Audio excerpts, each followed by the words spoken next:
Sorry. Should we start over? No. Okay, we'll start over. Go. Wait, say hi. Oh, you're gonna? Oh, I'm gonna go first. I'm gonna go first. They're married 7 years, people. Yeah. That was supposed to come at the end. Oh, sorry. Good team. So I'm Julie Reeder, and I am an ecologist, mostly. First and foremost, a biologist. So what does a biologist do? Study life. Yeah, studies living things, life. And what does an ecologist do? Anybody know? Ecosystem. Yeah, ecosystems are part of it. Studies the environment. Plants, environment, yeah. So it's sort of a wedding between living things and their environment. So how living things interact with their environment. That's what an ecologist does. So that's what I do. Right now I'm a mama, so I'm not working full time, but in all of my schooling and all of my work experiences, that's what I've done. Ecology and biology. So when I was a tiny kid, I loved animals. I had not a clue what to do with my life, but I knew I wanted to study animals or biology or something. And I thought about being a zookeeper till I figured out they just like shovel a lot of poop and feed animals. That didn't seem great. And so then I thought about being a vet, but I don't know. I didn't really get into taking care of Fifi and Fluffy so much.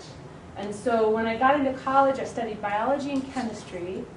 And somewhere along there, I thought, oh, I'll be like Fish and Wildlife or the Department of Natural Resources. I'll work for the state. So I did that for a summer. Not my scene. So eventually, I decided, I think I want to be a scientist and be able to ask questions and try and answer them. So that's sort of what I've done for my career. I got a bachelor's degree in biology and in chemistry. I went on for a master's degree, and I studied sea turtles. And mating systems of sea turtles using genetics. And then in my PhD work, I worked on plants and insects because they were cheaper to work on than sea turtles, and they're around a lot. And I looked at invasion patterns for a weedy plant.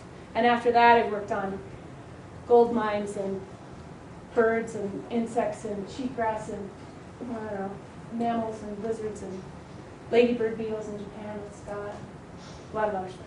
So I'm sort of a Jacqueline of all trades, ecologist. Jacqueline. Nice. Yeah, not Jack. No. Clearly. And I'm Scott. And I'm married to him. He's married to me. I'm also an ecologist and a biologist. And I am currently at the college, so I teach in the biology department at the college. And He has a real job. The biology courses and ecology courses. Julie's my cheerleader.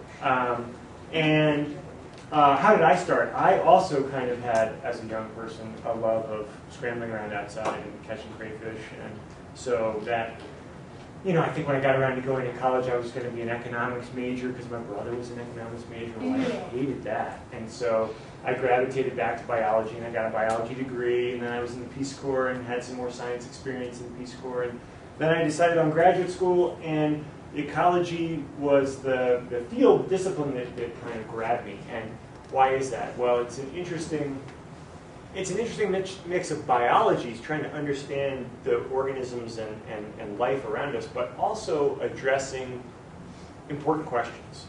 And I think that's kind of the appeal for ecology, is that we have pressing, critical questions that we need answers to, and ecology provides some of those answers. So it's something that I got interested in. And I've also studied birds and ants and lizards and other things. What we wanted to do this morning, here we are at 3 o'clock, this afternoon, cut!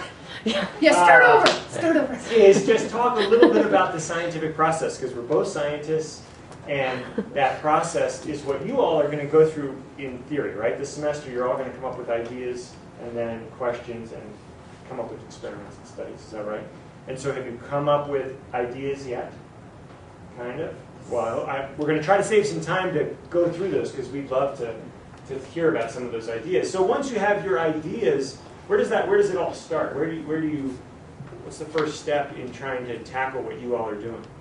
You gotta get the information towards your idea. Okay, good. Gather information, right? There's all this, maybe there's some area of interest to you. whether you know it or not, there's probably been a lot of people who looked into that area, whatever it may be, and there may be some information that's out there about that area. Undoubtedly there would be. How much? What do we know? What are the questions that haven't been solved? That would be part of what you would look at. What else after you come up with your ideas? What's the nugget that you're going to work with? What's the first thing you need to come up with in the scientific method? Question, control, good. Those are two aspects that you're going to get into when you're doing your research. But the question is the first thing that you're going to start with, right? And so what are characteristics of a good research question, Julie? It's testable. Okay, good. You can actually test, right? You don't just come up with a question like, well, what temperature is it going to be in the year 2050? Tough to figure that one out. You could make some guesses, but at any rate, you need to be able to test your question and test it in this scenario, in this class, with things that you can actually do in the time frame that you have, right? So you got to be careful with the questions you ask. Does that make sense? Okay, cool. Let's stop there. There are lots of steps in that process in the scientific method that we want to get back to and talk about. But I thought we'd show you an example from some research that Julie and I did, and that will talk sort of about the steps that you're going to go through in your research. Is that okay? All right, here we go. First place that we're going to talk about is the Great Basin. We may start and stop here. Here's the first critter. Who recognizes it? Horned toad. Horned toad, great. So it's a horned lizard. We have one species of horned lizard that occurs sort of around here in Wyoming. Of the 14 species, the shorthorn lizard is the one you find out in the Powder River Basin.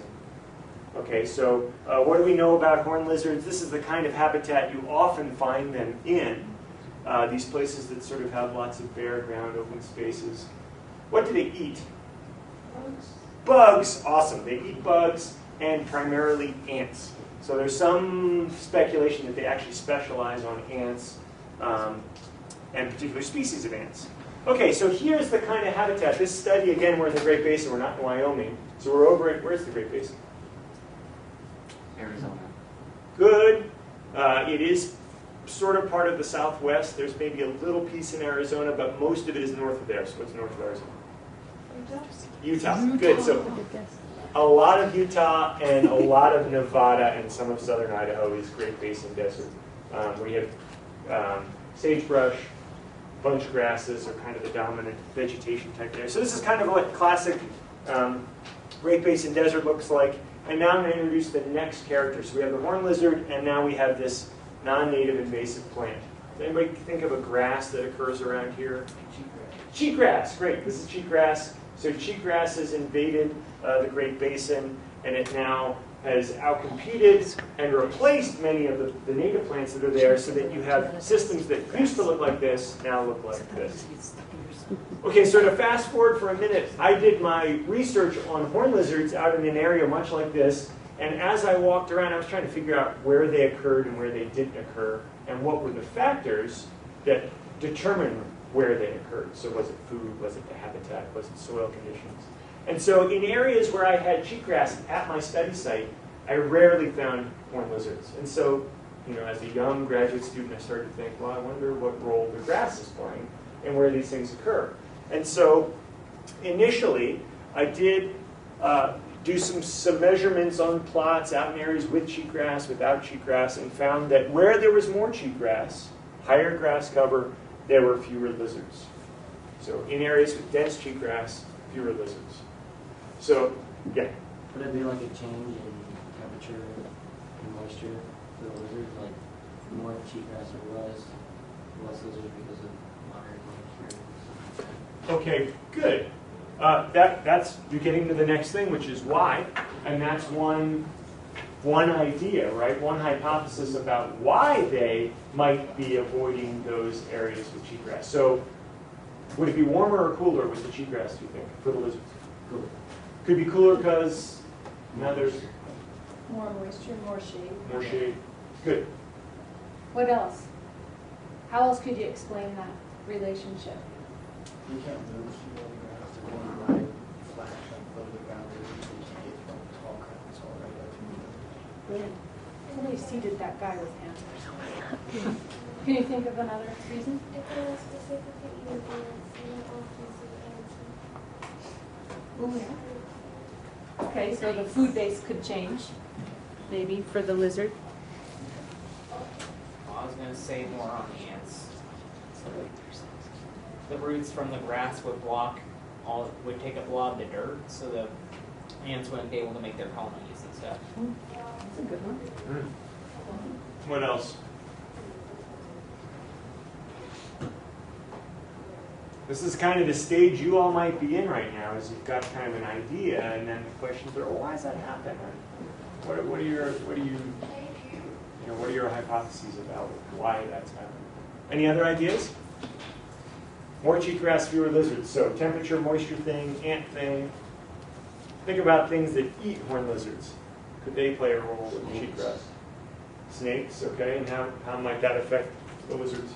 They like the more covered snake cover. Okay, You good. don't see a snake coming in the Okay, two things. Wouldn't see the predator coming, place where predators like to be. Make sense? What did you say? I was gonna say, like, if there's so much grass and so many feathers, like, wouldn't it bring more attention to itself or something that would go up there? Maybe so, yeah. No, I'm saying that it's so flat, it has to do with it's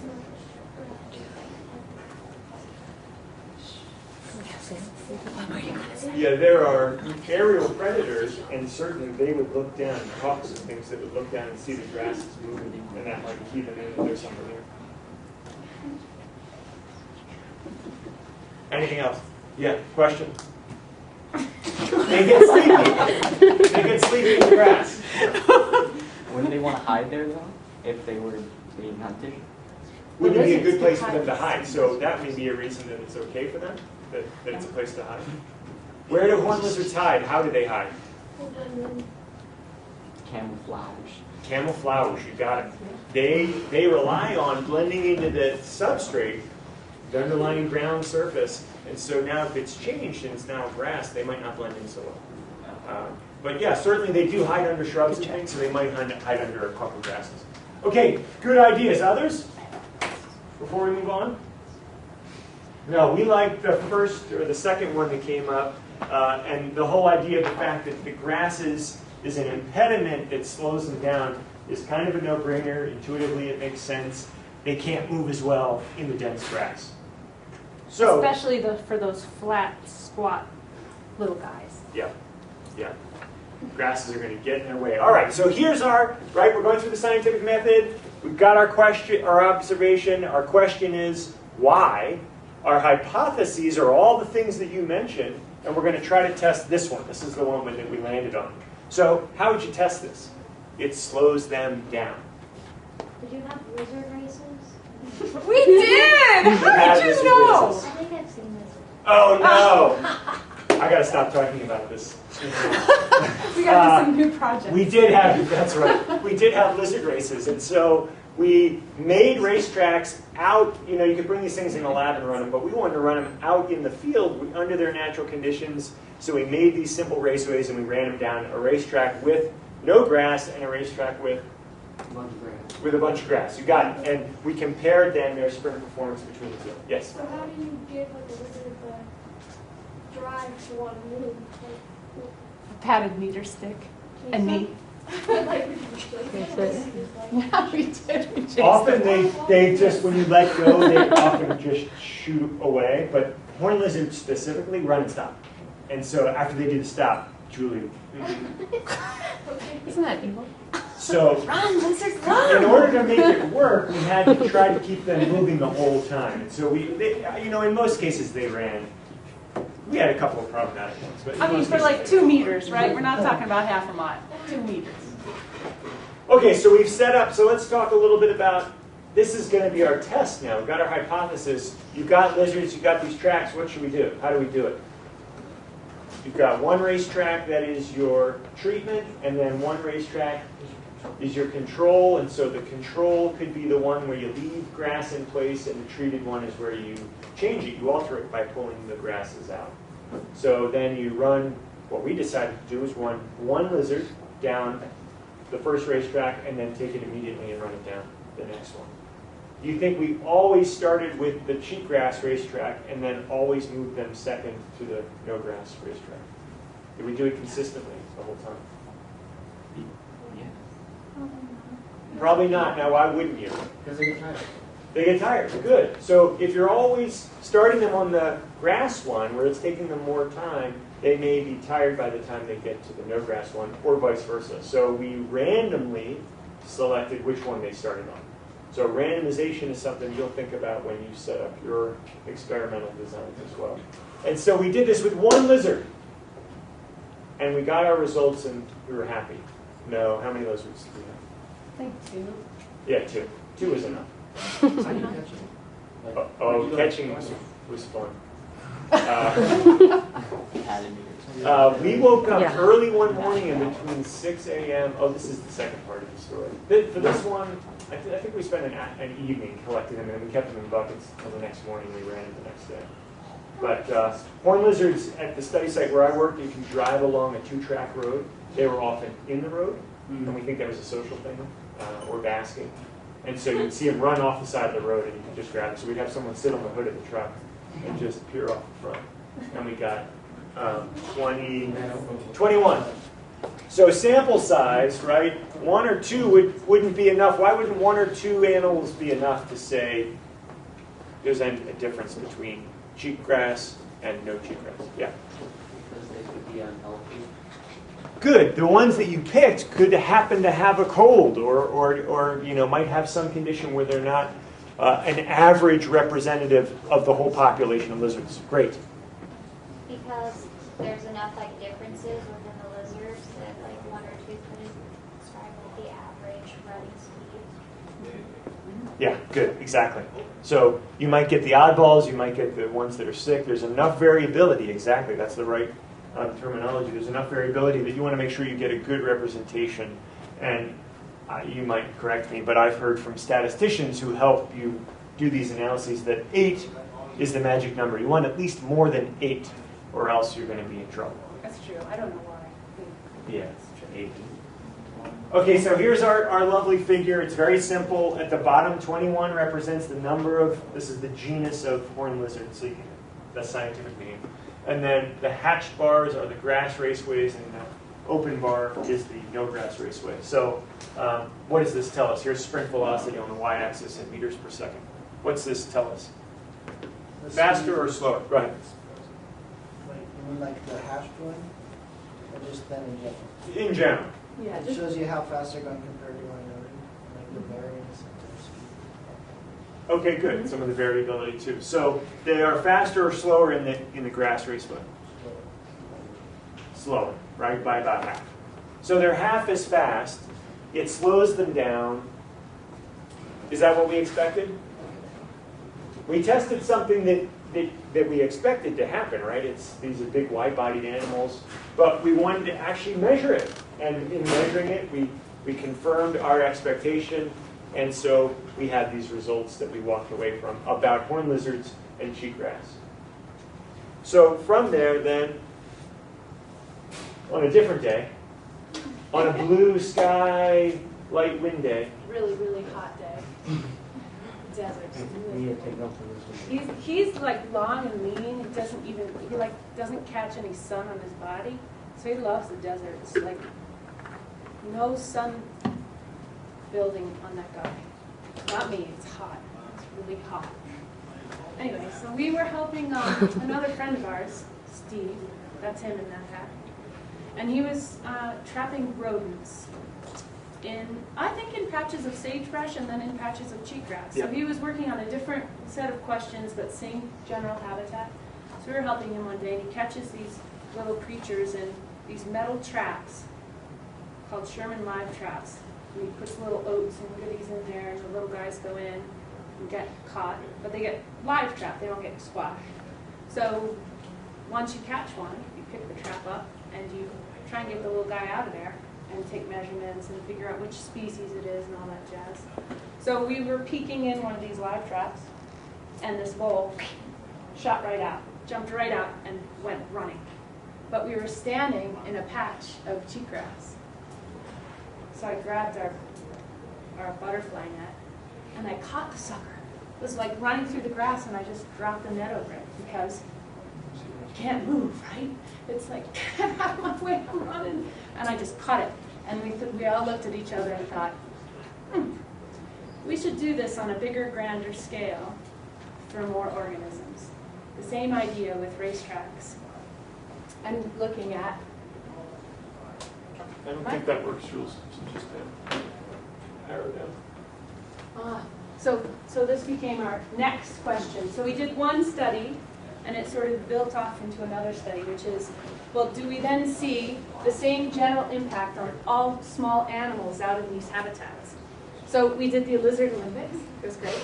And we looked at, this one is so cute. They're turquoise almost. What do you call these? Side blotch lizards. Side blotch lizards. Uta stansberryana. This one, I don't remember. Western whiptail lizard. Thanks. I remember all their Latin names. Leopard lizard? Yep. Leopard lizard. And our little fat squat guy. Yes. Why don't you say their scientific names? Well, you want me to? It's embarrassing though. Uta stansberryana. Is that great? Aspidicellus tigris. Say it 5 times. You say that really nicely. Gambelia wislazanii. Isn't that good? Do you always have, see it has 2 eyes? You have to say E-I at the end. Wislazanii. I know, it's good. Phrynosoma platyrinos. Isn't this good? I know. And then the rodents, rodent Olympics, right? Sorry, we don't have big pictures. A deer mouse, the wicked deer mouse that carries hantavirus. Great Basin pocket mouse, which are very cute. They have pockets in their feet. And a kangaroo rat. Aren't they cute? So guess what happened? What do you think happened? Wait, how do you get those They ones? raced. We did the same thing. What? How do you get those ones? Well, in those Sherman live traps, we caught them. Yeah. You set out traps at night Kind of with like little cages, oaks. right? Yeah, they're like little, I don't know what. Metal shoebox-ish size. Yeah, thanks. My brother With a traps. little So. lever. Yeah. For You have what? to trip it and it closes. I think it's a raccoon. Oh. Yeah, those so are raccoon bigger. are much larger Those are size bigger. trap. These are like really big. Yeah, they're cool. Yeah, so we caught a bunch. And every day when we catch some, we'd go out and run them through racetracks. So what do you think happened? With the cheatgrass injured, everyone's running. Yeah. So, here we are. See my meter stick? Doesn't it look scary? Chase those suckers down, bear tracks and tracks with cheatgrass, and you get the same pattern. So this is a repeat of Scott's experiment. So we tested 6 Utas and 7 and 17 and 18 of these little guys. Same kind of pattern on the graph. So grass speed versus no grass speed. And look, what does that tell you for lizards? They can't travel in grass. Can't run very fast in grass. What's the difference between the Uta? Uta one? Yeah, how do you say that compared to the rest of them? Because there's not, like the rest of them, it's at least half difference in that one. Yeah, good observation. So this one's not as strong of a difference, right, compared to these 3. Uta stansberryana are like this big and very skinny. And maybe they're small enough and skinny enough that they can weave through the grass stems. That makes sense. And they don't get slowed down quite as much. It's still almost half. Yeah, but there's so much more variation there, and I think it is not as strong of a difference as some of the others. The leopard lizard, Gambelia, actually goes up on its back 2 legs when it's running really fast. So I mean, it can run like lightning on bare ground, but in grass it can't do that at all. Okay. Good observation. Yeah, those Uta guys were smaller. And so it was different for them. Exactly. So we've got, big, not big. They're small, but they're very round and flat to the ground, right? And spiny, so you can imagine they're getting kind of hung up on grass stems. These guys like to run bipedally, but they can't when there is grass in the way. Do these guys run bipedally sometimes too? I think very, very occasionally. Yeah, I think they do. But so both of these lizards are like yay long. They're pretty long.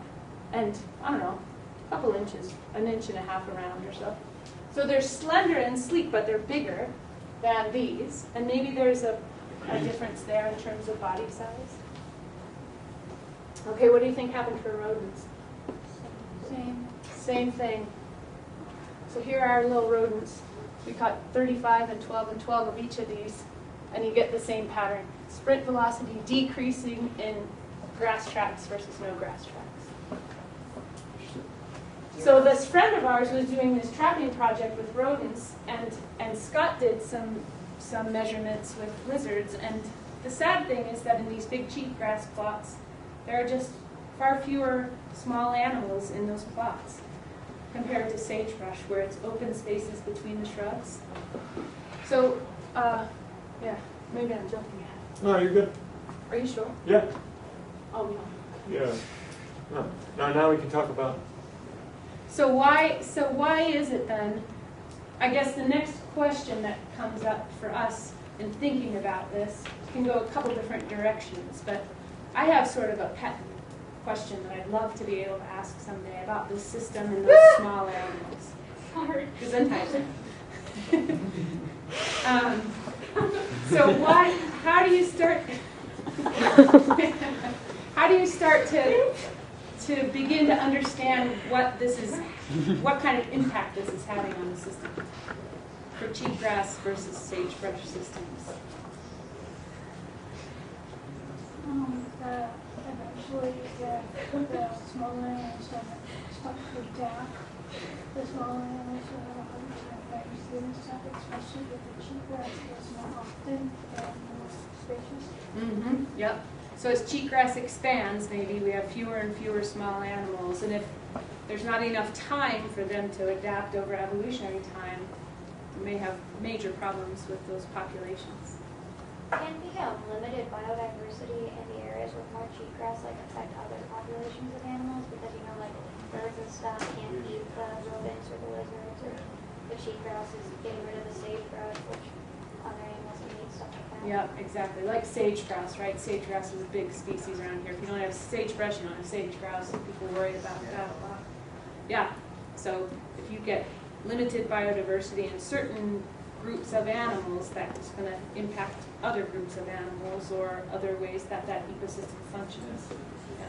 Do you ever get cheatgrass? I can't imagine cheatgrass overcompeting sage because sage is so deep. Well, that's very true. But what happens is it burns. So cheatgrass, yeah. So cheatgrass fills in the spaces between the sagebrush, and then a lightning strike comes. The cheatgrass catches fire and burns the whole lot, and then the sagebrush, yeah, the sagebrush can't withstand fire after fire after fire, and eventually dies out. Yep. So it could be maybe that sprint velocity, a reduction in sprint velocity, is what's keeping these animals at low numbers in cheatgrass. Why would that matter to an animal if it can't run fast? Gets caught and it gets eaten. What else? What else does an animal need to do in life? Reproduce. Mm-hmm. So maybe it can't find its mates easily enough. Say again? Say again? Needs to eat? Yes, needs to eat. So maybe if you're slow, you can't move quickly enough to find food efficiently enough. And same with water, yeah. So the thing I'd love to be able to do is figure out the fitness of these animals. So in other words, if you looked at populations in sagebrush versus cheatgrass, maybe those in sagebrush do really well, have lots of babies, reproduce well, and those in cheatgrass just can't because they can't find food well enough or mates well enough, or they get eaten too fast or something. So that's the next step. How long do we have, Jill? This class is out in 20 minutes. 35. 20 minutes. Yeah. Oh, what the heck are we going to talk about now? Well, here we go. I'll hold the microphone.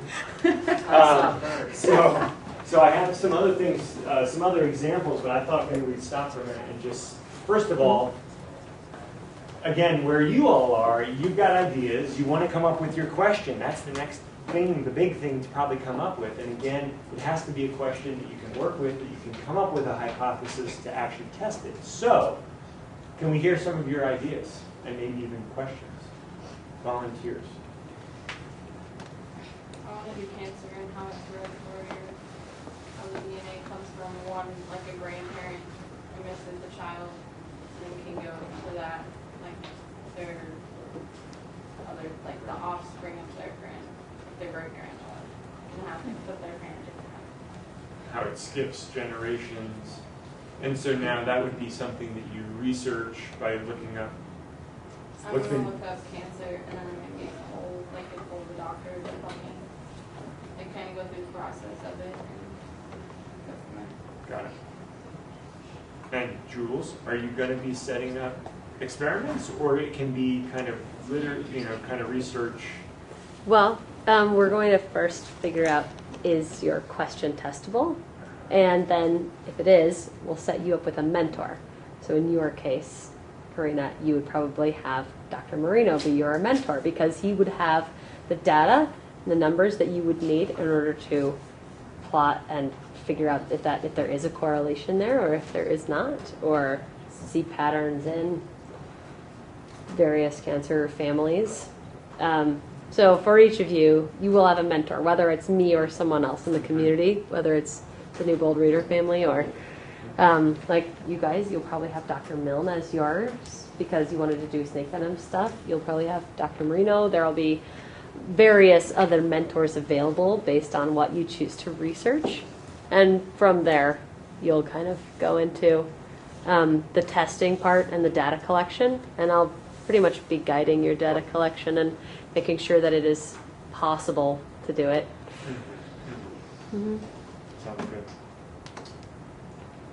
So like as a group, we were gonna test like the difference of eating rabbits between domestic mice and wild mice. Okay. Seeing like what direction on that spectrum of omnivorism they lean, like if they ate more oats or if they ate more like carnivorous or cheese or something like that. And what's your idea? What are you thinking? That wild might be different than Just to see like maybe like to see how they've adapted wild compared to domestic, which have always been fed traditional, like the pellets and stuff. Yeah, like domestic would rather go for herb, oats, or something like that. Plant eaters Yeah, versus and, like wild mice would go for So, like, cheese or on an omnivore spectrum.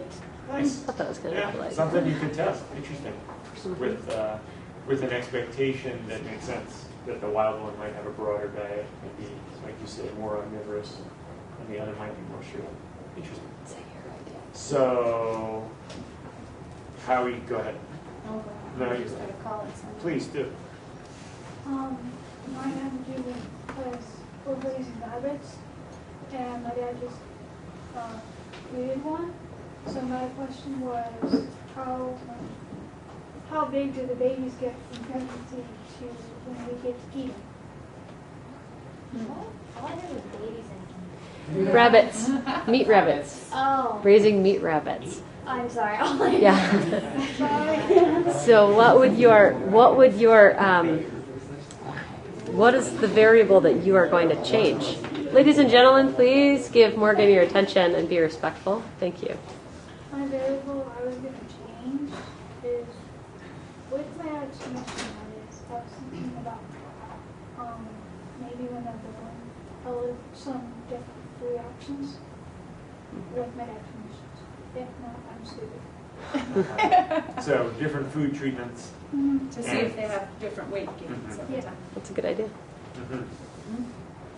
Yeah, Yeah, I was going to do mine with babies and do like the attention span of babies and like it's something to do with how if like an adult stares at an object for an extended period of time and then like looks away, a baby will stare at it and like gain interest and see like how that differs in different age groups. You know, Gotta like find- babies. You gotta find a lot. So, attention Put it in the span with classifieds. age kind of thing. Yeah. Neat. Go ahead. So I was gonna do something either if I could support the trees and then the same word, or have like a certain like have a group of people and like give them like a piece of chocolate every time they say a certain word, or surround them with like People train. yeah, just like I always think like it's just like Well, classical conditioning, Uh-huh. do it first and just Pavlovian like humans. the dreams if I make them surround them with bunnies all day if they'll dream about a bunny. I don't But you would be doing it secretly, yes. so they don't realize you're surrounding them with bunnies? Yes. Well, they would know, like, I'm around these bunnies, but they wouldn't know my purpose or like my words. I would tell them. That's interesting. That's like sociological. Yeah.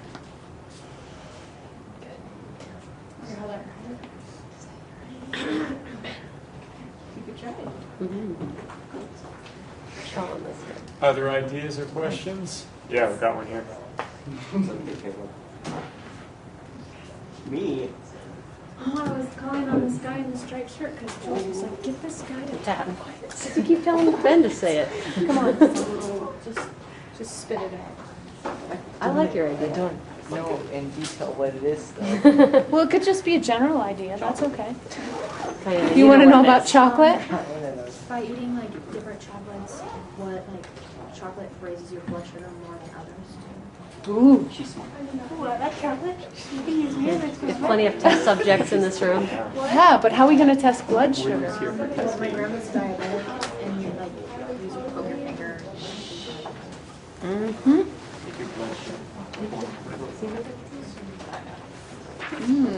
How can I poke it? You might have people join in if you don't tell them that you're going to prick their finger later.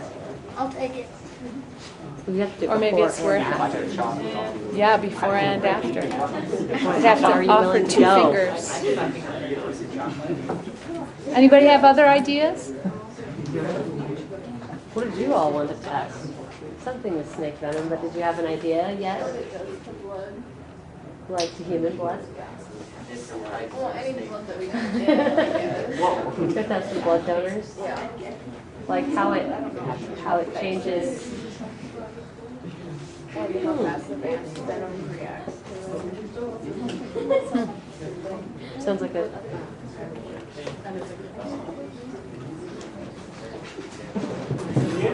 The interesting things with research, you come up with an area that interests you, hopefully, right? That's where you want to start. Doing research in an area that is of no interest gets to be very boring and very tedious and not all that exciting. So you hone in on an area of interest for whatever reason. Snake venom, I'm curious now, what's captured your attention with snake venom? Personal experience? No. I just like snakes, I guess. All right, good. That's good enough. So then there's coming up with your question, and coupled with that, and Julie and I talked about this a little bit beforehand, coupled with asking your question is kind of backing up and saying, well, what is really meaningful about what I'm doing? Or, you know, we ran these lizards and these rodents down these racetracks, and you could ask the question, well, who really cares about how fast a lizard goes in cheatgrass? And that's a really valid question to ask. Why bother, right? Why bother? Well, hopefully the answer comes from what you were talking about a little bit, and that is we found far fewer species and far fewer numbers of animals, and that's affecting the raptor population, and it trickles through the ecosystem and has impacts, we think, on a broader scale that certainly impact us at some level. So it's interesting while you're doing what you're doing to ask, now how can this be relevant for things that we care about, or why is it important to us, or why bother doing what we're doing? So that's something to keep in the back of your mind as you're going through the process. Okay, are we clear on the scientific method? Where do you start? Question. Question, good, or an observation, but you've got your question. And really, really, as a scientist, if you go on to become scientists, if that is what excites you and is your passion, carving out the question in a very careful way is the challenge, is a very challenging part of doing research, I think. Because you'll find that you'll have great questions and really cool things you want to do, but you can't come up with a cool hypothesis or a hypothesis or a way to test and figure out if your question is test your hypothesis. So coming up with those good questions is a really critical part of the process. So for all of you, I recommend that you focus in and spend time on coming up with that question, knowing what's coming ahead. How am I going to plan my experiment? What data can I collect? What do I mean by data? Numbers, good. or Information. Good. Kinds of information, great. So you can have, Averages. say again? Averages. Averages, so if you collect lots of different numbers, then you eventually can calculate an average that helps you understand differences between. So these are our data, right? So each one of these bars is an average running speed for these 12 kangaroo rats. So on average, they ran, what is that, like 0.17 meters per second, right? Some ran a little faster, some ran a little slower, but that's the average. So that bar represents our data, the actual measurements we made of how fast a creature ran. Yeah. What if it just like keeled over and Keeled over and died in the middle of the racetrack? Would you count that as that? It would be like Zero racetrack mile of time of infinity, because it would never finish. Yeah. That would totally blow my average, man. I would throw that one out.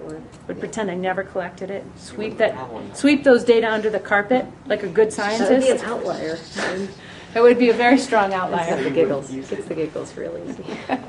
You wouldn't use it. Because so at the beginning of your experiment, you'd have to make this stipulation that every animal that I record has to finish. And if they keel over mid-stride, Do you We just don't push that? shove them while their dead body is heating up on the sand, no. Yeah? So I don't understand how you can compare the data from like the deer mouse to the kangaroo mouse, because like there's 12 and then there's 35. Like, Yeah, you can't really. I mean, what you can say that is on average deer mice run 0.37 meters per second in grass, and kangaroo rats run slower. so you can't make like a comparison to the two because there's not like the same number. Sort of thing? Well, you can make that simple comparison between, how quickly they run on average. This average is a better average because I've got 35 individuals. This is not quite as good of an average because I've only tested 12. If I only tested 5, that would be even worse. If I tested 2, it would be sort of useless. If I tested 1, there's no average. You get whatever that individual ran, right?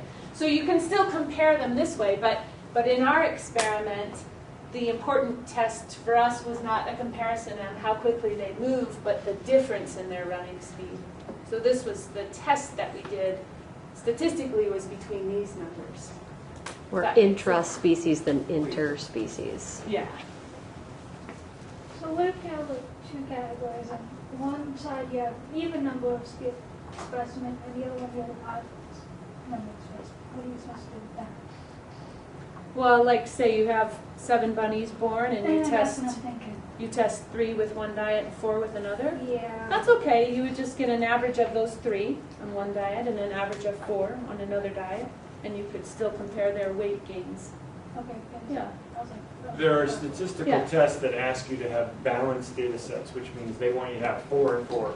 But if you end up with 4 and 3, there are other ways to do the comparison. So you can simply just compare the means. Mm-hmm. But you can certainly have unbalanced data sets where they're not the same number of individuals in each trial.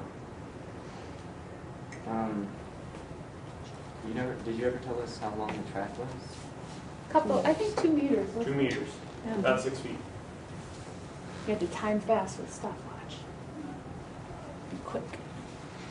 All right, I was just going to fast forward to something cool in the news that Oh, just, yes, this I is think, cool.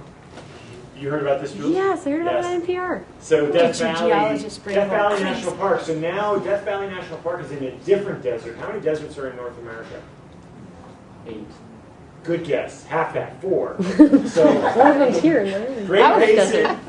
Mojave, Yes. Chihuahuan, and Ed.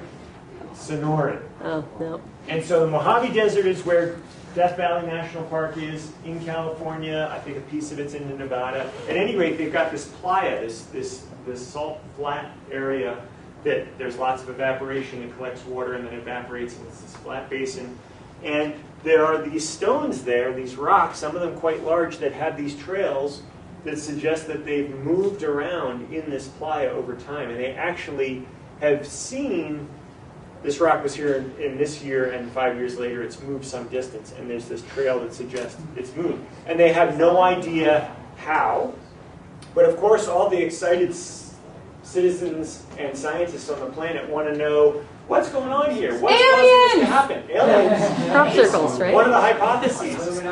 So you haven't heard much about this, but what are your ideas? What causes these things to move around? Yes? Moisture. Like you said how like it's all like moisture when it evaporates. Like over time when it evaporates it like no, it doesn't levitate it, it just Well, you know about the properties of water and viscosity and things adhere. You know, you put water into a test tube and it kind of curls around the side. It may have the capacity to make it move a little bit. Sure. So water, actually, the scientists agree with you. They've had this idea that water's involved. Yes? Wind. Wind. Do some serious wind. Good idea, right? What are the forces out there that could be playing a role? Water and wind. Good. What else? I watched a documentary a while ago and it said that it was both. Like during a storm, like when that material gets wet, it gets really, really slippery, so that even a little bit of wind would move the rocks. Huh. Good. Okay, so a combination of water and wind. Nice. Well, this is a little far-fetched, but maybe, you know how sometimes penguins collect rocks to like get a mate? What if it's like a mating habit of an animal to push rocks? Ooh, that is very far-fetched. I love that. That's great. Occam's razor. Love it. Yeah, that's good. All right, so good. How would you test that idea? You would put night cameras out, Yeah, game cameras. put cameras so you could see if the animals were pushing rocks. Awesome. Like wouldn't there be every time they jump up on their Maybe the animals are trying to mess with them. There you go. Or maybe it's, you know, maybe it's humans that are out there on weekends that decide at 2 a.m. Right. It's their entertainment. Crop circles. Yeah, crop circles, right. Other ideas, yeah. He does. This being such a big deal as it is, wouldn't they have cameras on there 24/7? Like, don't they? That's just what they did, right? Recently, that's what they did. Drilled holes in the rocks and put in GPS units on the rocks and Cool. cameras or something. I don't know. So there's apparently a group of 50 scientists who've been trying to figure this out and have not been able to figure it out. Here's what I want to know though. Who cares? This guy I care. cared. This That's is, yeah, Jules cares. Because it's super and Jules cared. I care. Anybody with a Question? logical mind Okay, cares. way off topic, but that rock looks like a lion. A lion. Huh. Don't see it. Crouching lion. Yeah, Like a bale of hay. like a bale of hay. That too. There's a new rock. So there's the rock that's got the GPS unit embedded in it. And so the Park Service wouldn't let them use the existing rocks because that's part of the park. You can't mess Change with direction. the natural resources Oh, you there. So can. they brought in their own rocks, but drilled in holes and put in cores. But they also put up cameras to see if bears were coming to push them around. Not bears. But so they had cameras and they had GPS units. And December 2013, something happened and they all started moving. And so they raced out there. They actually saw them moving before their eyes. They didn't just have to capture it on Oh, video. you're kidding. Okay. And so what happened?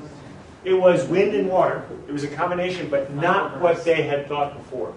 It was the earthquake. Was it like Tectonic flooding? plates. Thing. Earth spin, don't think that may have played a non-direct role. Water, so the playa is like dry, 95. Hold Sorry. on!